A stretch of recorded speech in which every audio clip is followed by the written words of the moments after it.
Hello everyone. I have been covering Neo stock for a while, especially the monthly car sale figures. And on February 1st, 2021, on Monday, Neo is going to give its fourth quarter results. And I wanted to give you a preview of what this results are going to look like. So you can have an idea if you want to either buy or sell it before the earning release. And there are a few crucial things that you need to point out. Before we go into that, let's take a look at the vehicle number, the sales number that's going to be on display. So we have these are the numbers for the October car deliveries. The 4,708, 5,291, and 7,007.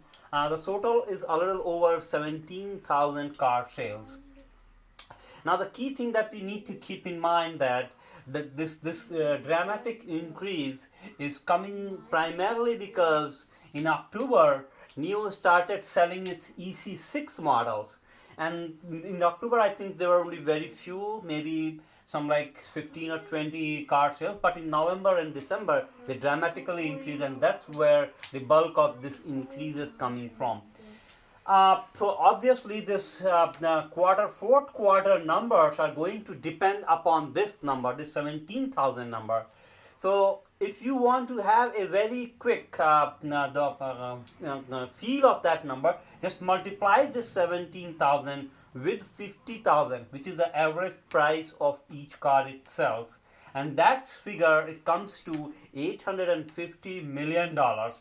And then you add a little bit extra because it has some more additional revenue, for example maybe battery sale or battery swap or things like that, and you get to a figure something very close to $1 billion. And that's what Neo's guidance also says. Neo's guidance is close to I think maybe 900 or something, $950 million.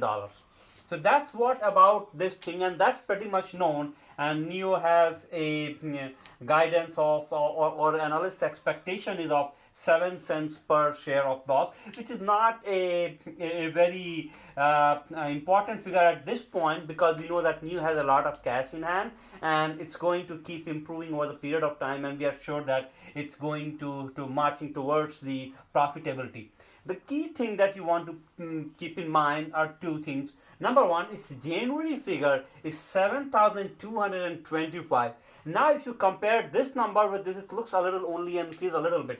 But if you compare it to the whole this thing October and November, we expect the February and March number to be around this or a little higher. Even though I'm a little skeptical about the February because it's only 28 days, so we expect that this number could go a little bit, and that's what the suspense is.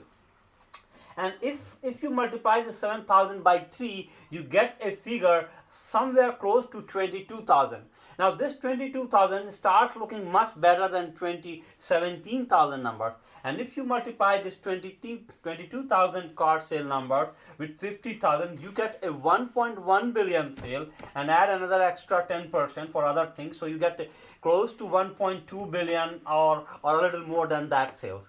Now this $1.2 billion sales, and let's say it does not move anything much beyond that, then this corresponds to an yearly sale of 1.2 billion multiplied by 4, and plus because we expect it to keep growing, I think it's bringing up another car model, and you get a $5 billion of annual sale forward looking, or maybe more. How much more? We don't know. But at the minimum, I am expecting $5 billion sales throughout this year of 2021. And then we multiply this sales number with 20 because it's a growing company and it can keep growing for many, many years to come. We get a $100 billion valuation.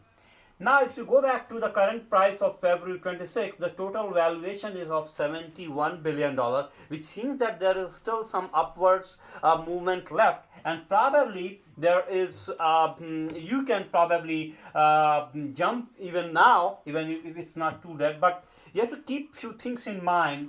Number one is what it's going to also release the data of the February car sale, and that is what going to make a critical thing. because if the February car sale are going to show a downwards momentum, and that's what my fear is, because it's a lower number of days, because it's fair for some other reason that we do not know, that the number could go low, then this probably the prices will stay where it are, where those are. But if February or in future, let's say March or some other car releases and so on and so forth, NIO has now a lot of money, can spend some money into marketing, into sale, into opening its new sales. These things can do many things to improve its sales number, if not in February, in future. But then this number is underpriced, and in future we can expect that number to grow.